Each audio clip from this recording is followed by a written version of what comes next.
Namaskar and welcome to Sansad TV. I'm your host Rajiv Kumar Singh, and you have started watching House Highlights, the program where we bring a comprehensive overview of the day's proceedings in both the Houses of Parliament. Before we delve into the details, let us begin with the headlines. Deadlock in Parliament continues over the special intensive revision process of the electoral rolls in Bihar. The proceedings of both the houses, Lok Sabha and Rajya Sabha, disrupted. Legislative business affected due to continued disruptions.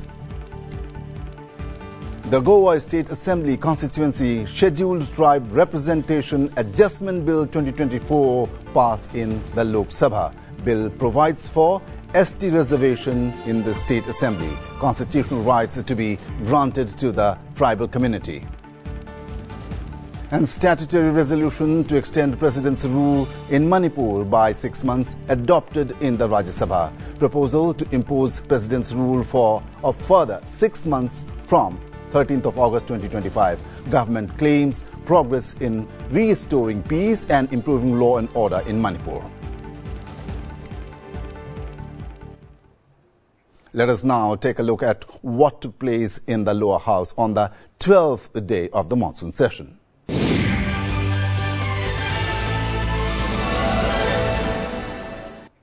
On Tuesday's question hour in the Lok Sabha has scheduled queries related to the Ministries of Agriculture and Farmers Welfare, Commerce and Industry, Cooperation, Fisheries, Animal Husbandry and Dairying, Heavy Industries, Home Affairs, Panchayati Raj, Rural Development, Social Justice and Empowerment, Steel, Textiles.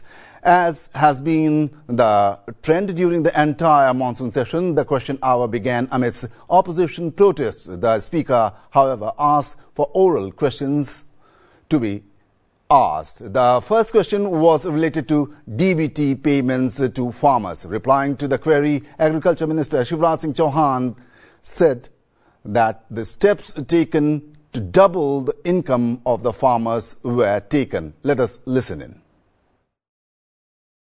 आज मैं दावे के साथ ये कहना चाहता हूं कि प्रधानमंत्री नरेंद्र मोदी जी के नेतृत्व में पिछले 10 सालों में 11 सालों में किसानों की आय दुगनी करने के लिए अनेकों कदम उठाए गए।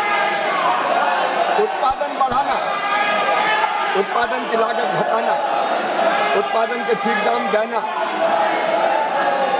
लाभकारी मूल्य देना, नुकसान हो जाए तो भरपाई करना, कृषि का विविधीकरण और प्राकृतिक खेती जैसे अनेक उपाय किए और उन उपायों के परिणाम स्वरूप माननीय अध्यक्ष महोदय किसानों की आय बढ़ी है और लाखों किसानों की आय दुगनी से ज्यादा हुई है। माननीय अध्यक्ष महोदय, मैं आपके सामने निवेदन करना चाहता हूँ। पीएम किसान सम्मान निधि, प्रधानमंत्री फसल बीमा योजना, उर्वरक सब्सिडी, MIS, इन योजनाओं के अंतर्गत ही विपक्ष सुन ले, प्रधानमंत्री किसान सम्मान निधि के अंतर्गत लगभग 4 लाख करोड़ रुपया किसानों के खाते में सीधे डाले गए। माननीय अध्यक्ष महोदय, आज तक नहीं हुआ, कभी न दिया किसानों के खाते में पैसे। प्रधानमंत्री फसल बीमा योजना के अंतर्गत 2,12,000 करोड़ रुपया सीधे किसानों के खाते में नरेंद्र मोदी जी की सरकार ने डालने का काम किया है। और माननीय अध्यक्ष महोदय, मैं आपको बताना, आपके माध्यम से देश को बताना चाहता हूं, अकेली फर्टिलाइजर सब्सिडी पर नरेंद्र मोदी जी की सरकार ने 14,06,000 करोड़ रुपया 14,06,000 करोड़ रुपया की सब्सिडी दी है। और माननीय अध्यक्ष महोदय, यूरिया की एक बोरी की कीमत माननीय अध्यक्ष महोदय 1,633 रुपया 24 पैसा है, जिसको नरेंद्र मोदी जी की सरकार 266 रुपया में दे रही है। एक बोरी 45 किलो की, उस पर 1367 रुपया 24 पैसा किसानों को सब्सिडी देने का काम हमारी सरकार कर रही है। माननीय अध्यक्ष महोदय, डीएपी की एक बोरी 50 किलो की, उसकी कीमत 3100 रुपया, लेकिन मोदी सरकार दे रही है 1350 रुपया में। कुल मिला के अकेली उर्वरक सब्सिडी पे 14,06,000 करोड़ रुपया किसानों को दिए गए। वो 22,17,000 करोड़ रुपए की राशि किसानों के खाते में सीधे अंतरित की गई है। और ये डीबीटी के कारण लगभग 4 लाख करोड़ रुपया जो इधर उधर फर्जीवाड़े में चला जाता था, वो बचाने का काम भी मोदी सरकार ने किया है। एक एक पैसा डायरेक्ट डीबीटी के माध्यम से किसानों के खाते में पहुंचाने का चमत्कार अगर कर रही है तो नरेंद्र मोदी जी की सरकार कर रही है। Responding to a question related to Ministry of Home Affairs, Minister of State Nityanand Rai emphasized that whereas only around 1,800 kilometers of road had been constructed in Ladakh after independence till 2019, over 1,670 kilometers of road have been constructed after Ladakh became a UT in 2019. 72 वर्षों में महोदय, यानी कि आज़ादी के बाद से 2019 तक लद्दाख के यूटी बनने से पहले मात्र 1800 किलोमीटर सड़कें बनाई गई थी, लेकिन यूटी बनने के पश्चात लद्दाख में 2019 के बाद 1670 किलोमीटर महोदय सड़कें बनाई गई हैं। 100 से अधिक आबादी वाले लगभग सारी बस्तियों में सड़क संपर्क स्थापित कर दिए गए हैं। 230 kilometre Kargil Zanskar road, 298 kilometre Nimmu Padum Darcha road कार्य प्रगति पर है। जो जिला सुरंग और सिंहकुला सुरंग का कार्य प्रगति पर है। 45 में पुलों का निर्माण हुआ है ताकि रोड को सपोर्ट मिल सके। और वैसे जहां नाला या कोई अवरोध वाली स्थिति है वहां एक सुदृढ़ पुल भी बनाया गया है जिसकी संख्या 45 है। कारगिल जांसर मार्ग 154 दिनों से घटकर मात्र 29 दिन और जौन जिला मार्ग 127 दिनों से घटकर 29 दिन ही अब बंद रह रहा है, यानी कि यातायात की सुविधाओं काफी बढ़ी है। The question hour was repeatedly disrupted by opposition protests, with members demanding a discussion on the electoral roll issue in Bihar. The speaker made repeated efforts to allow questions to be asked and answers to be obtained from the respective ministers. But these efforts failed to have the desired effect on the protesting opposition members, compelling him to adjourn the House till 2 p.m. आप सदन नहीं चलाना चाहते, सदन को नियोजित तरीके से, योजनाबद्ध तरीके से आप बाधित करना चाहते हैं। मैंने प्रयास किया सदन को चलाने का, माननीय सदस्यों का समय होता है, लेकिन आप को कई बार आग्रह करने के बाद भी आप संसद की गरिमा और मर्यादा को गिरा रहे हैं। आप दुनिया के सबसे बड़े लोकतंत्र होने के बाद आपका व्यवहार और आपका आचरण संसदीय मर्यादाओं के अनुरूप नहीं है। मैं पुनः आग्रह करना चाहता हूं, सदन अपनी अपनी सीट पर बैठे तो सदन चलेगा।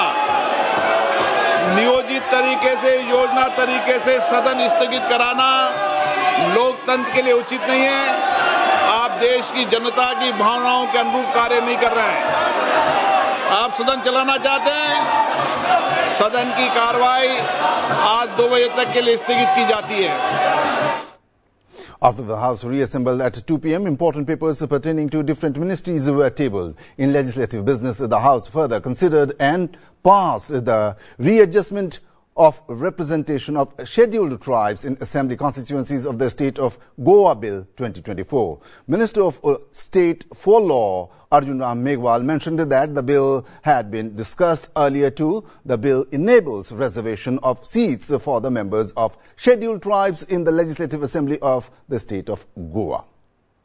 मैं आपके माध्यम से ये प्रस्ताव करता हूं कि आज जो एक आइटम नंबर 14 में जो लेजिस्लेटिव बिजनेस में एक आइटम लगा हुआ है, the readjustment of the representation of scheduled tribe in assembly constituency of state of Goa bill 2024 में, इसको पारित करने के लिए अनुरोध से पहले 1 मिनट बोलना चाहता हूं कि इसमें पहले चर्चा हो चुकी है और करीब माननीय 14 सांसदों ने इसमें भाग लिया है और सभी दलों के लोग हैं। ये आवश्यक क्यों है? क्योंकि आर्टिकल 332 ये प्रोवाइड करता है कि अगर एसटी की जनसंख्या है वहाँ और एसटी की सीट नहीं है तो सीट होनी चाहिए एसटी की उस विधानसभा में। जैसे गोवा में विधानसभा में 40 सीटें हैं, जिनमें से 1 सीट अनुसूचित जाति के लिए आरक्षित है, परंतु अनुसूचित जनजाति समुदाय के लिए कोई भी सीट आरक्षित नहीं है। ये उल्लेखनीय है कि वर्ष 2002 में परिशमन की प्रक्रिया शुरू की गई थी और गोवा राज्य में अनुसूचित जनजातियों की जनसंख्या उस समय वर्ष 2001 की जनगणना के आंकड़ों के अनुसार केवल 566 रिकॉर्ड की गई थी, जबकि कुल जनसंख्या 13 लाख से अधिक थी। इस प्रकार गोवा के एसटी समुदाय विधानसभा में अपने समुदायों के लिए संविधान के अनुसार आरक्षण का लाभ प्राप्त नहीं कर पा रहे हैं। इसलिए वर्ष 2003 में गोवा राज्य के अनुसूचित जनजातियों की सूची में 3 नए समुदायों कुणबी, गावड़ा और वैली को शामिल करने हेतु संविधान अनुसूचित जाति और अनुसूचित जनजाति आदेश संशोधन अधिनियम 2003 पारित किया गया। इस प्रकार राज्य में एक विशेष स्थिति उत्पन्न हो गई है जिसमें एसटी समुदाय की आबादी एसटी से काफी अधिक है। 2011 की जनगणना के अनुसार गोवा राज्य की कुल 14,58,545 जनसंख्या में से एसटी वर्ग की जनसंख्या 25,449 है। एसटी वर्ग की जनसंख्या 1,49,275 है। इस परिस्थिति में अनुसूचित जनजाति समुदाय के लोग विधानसभाओं में आरक्षण के संवैधानिक लाभ को प्राप्त करने में असमर्थ हैं। इस प्रकार गोवा राज्य में अनुसूचित जनजातियों के संवैधानिक अधिकारों की सुरक्षा सुनिश्चित करने के लिए संसदीय और विधानसभा निर्वाचन क्षेत्रों के परिशमन आदेश 2008 में संशोधन करने और राज्य के अनुसूचित जनजातियों के लिए गोवा राज्य में विधानसभा में सीटों को पुनः समायोजित करने के लिए निर्वाचन आयोग को सशक्त बनाने हेतु सक्षम प्रावधान के लिए कानून बनाना अनिवार्य है। इसलिए मैं आपसे अनुरोध करता हूं कि इस बिल को पारित किया जाए। As the House was not in order, no further discussion could take place on the bill. The chair took a sense of the House and the bill was passed by a voice vote. मंत्री जी अब यह प्रस्ताव करें कि विधेयक को पारित किया जाए। तो honourable madam, I move the bill be passed. प्रश्न यह है कि यथा संशोधित विधेयक को पारित किया जाए। जो सदस्य इसके पक्ष में है वो हाँ कहे, जो सदस्य इसके विरोध में है वो ना कहे। मेरे विचार में निर्णय हाँ वालों के पक्ष में हुआ, हाँ वालों के पक्ष में हुआ। प्रस्ताव स्वीकृत हुआ, विधेयक यथा संशोधित पारित हुआ। Earlier, as soon as the House assembled on Tuesday, obituary references were made to the passing of Shibu Soren, member 7th, 9th, 10th, 11th, 13th, 14th, 15th and 16th Lok Sabha. Tilakdhari Prasad Singh, member 8th and 13th Lok Sabha, and Rambati Bind, member 13th Lok Sabha. The House also observed a minute's silence in memory of the departed leaders.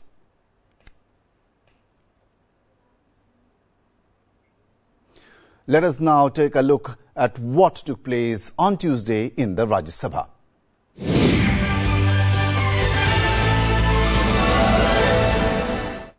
Rajya Sabha Deputy Chairman Harivansh responded to a letter from Leader of the Opposition Mallikarjun Kharge on the issue of marshals obstructing the House members. The Deputy Chairman stated that it is not appropriate to discuss such matters outside Parliament. Harivansh also urged the members to introspect. Announcement. माननीय सदस्यों, हमारे लिए जीवन का सुअवसर है कि सदन में हम माननीय leader of opposition Shri Mallikarjun खड़गे जी के साथ बैठते हैं। उनके प्रति आदर है, बहुत कुछ सीखा है, सीखता हूं।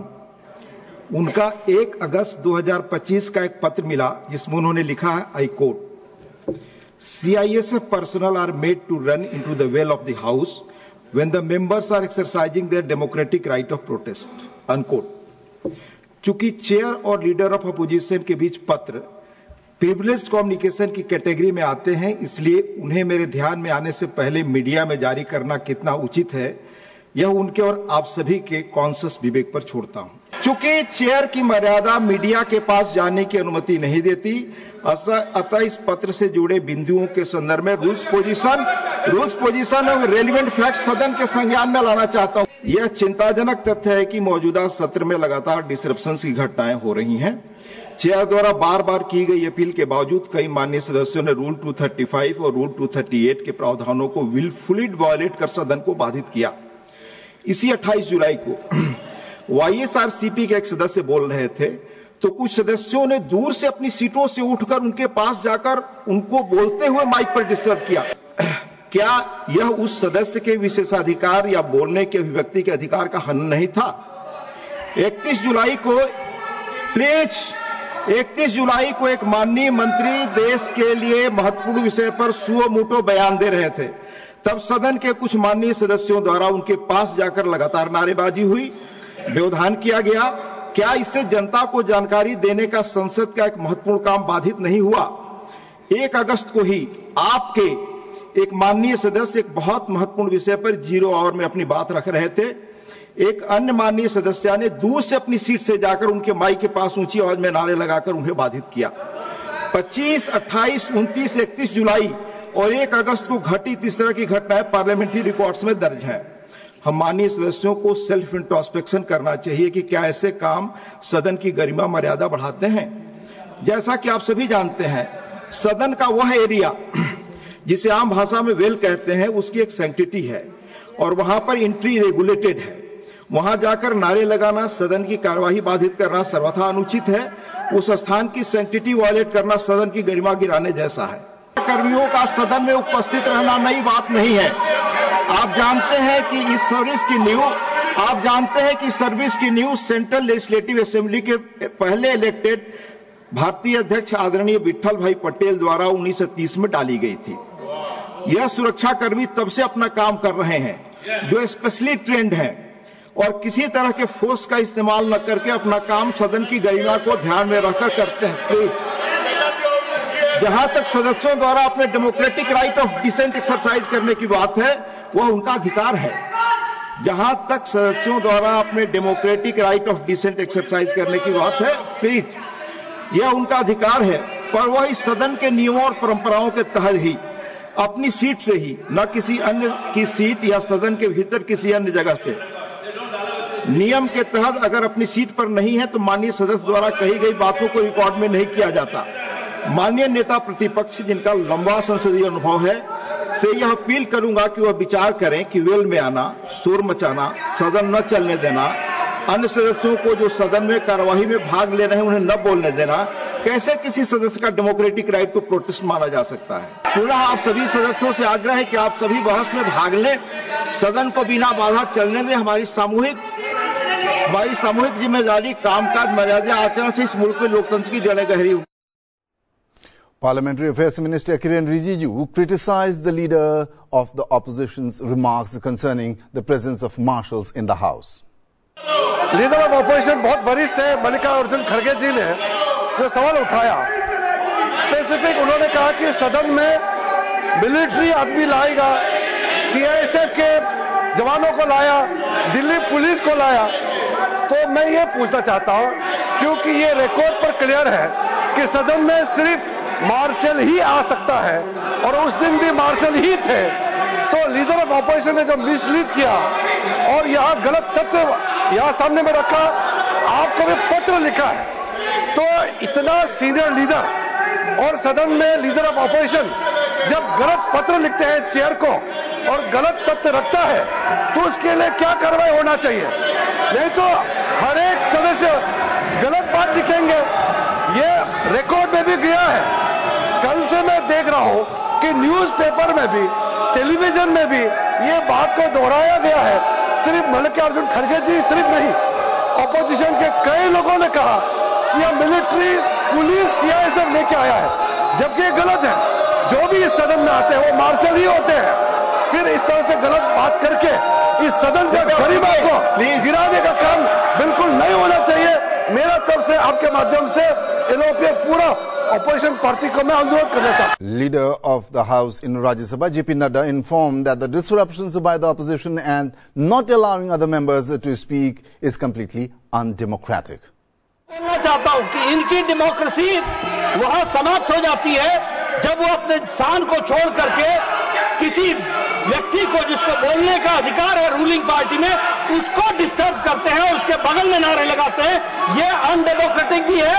This is not disturbance, this is anarchism, और ये एनार्किज्म करने की कोशिश करते हैं। इसको हमको समझना चाहिए। तीसरी बात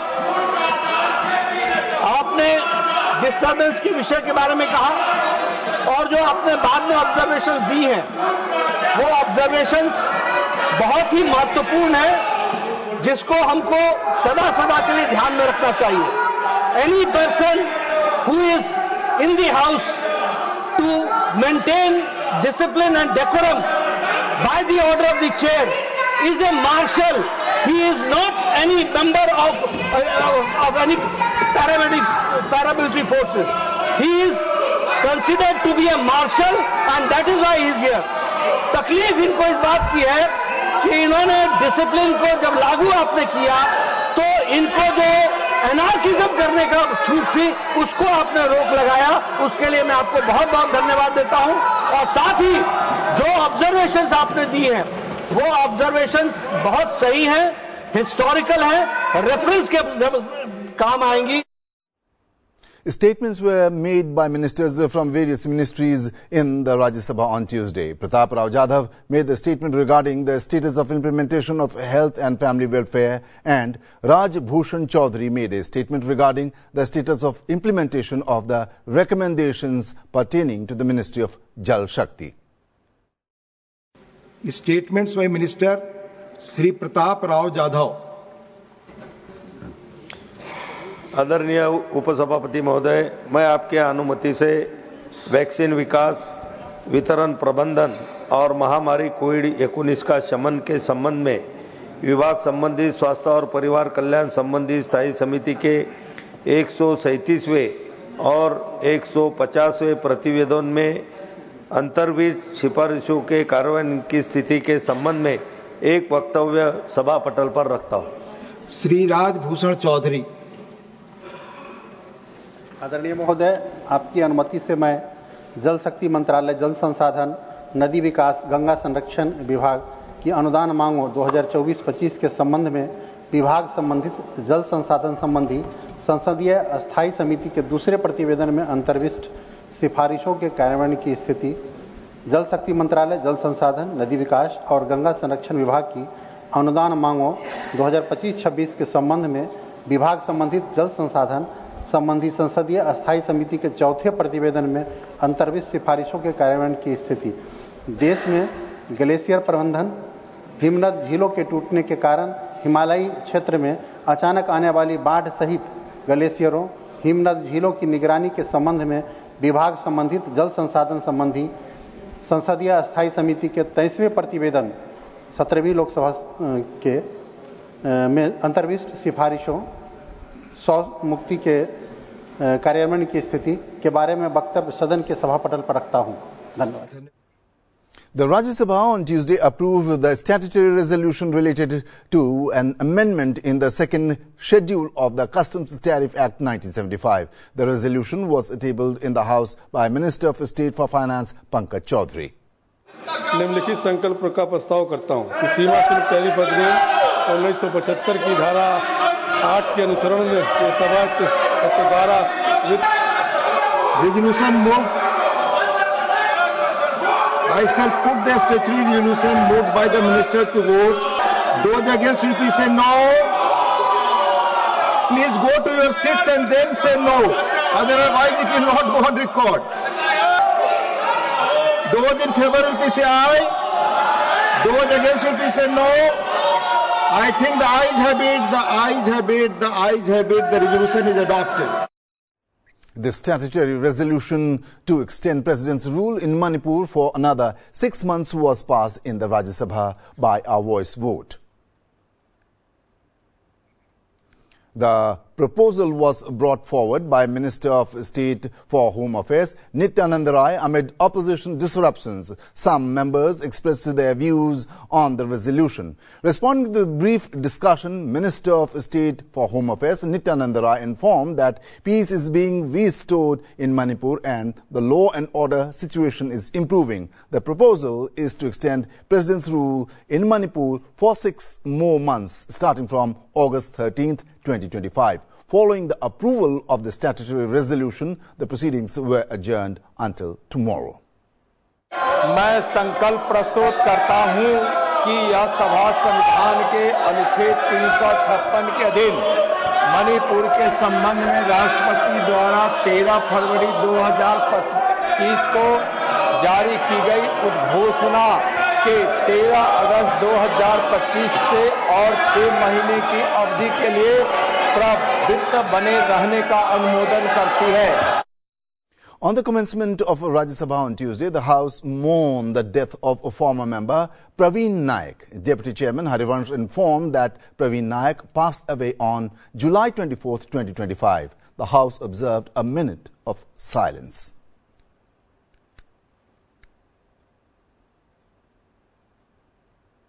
That's all in this bulletin. We will continue to track the proceedings of Parliament throughout the monsoon session and keep you abreast of all important developments in our program, House Highlights. Till we meet next time, goodbye.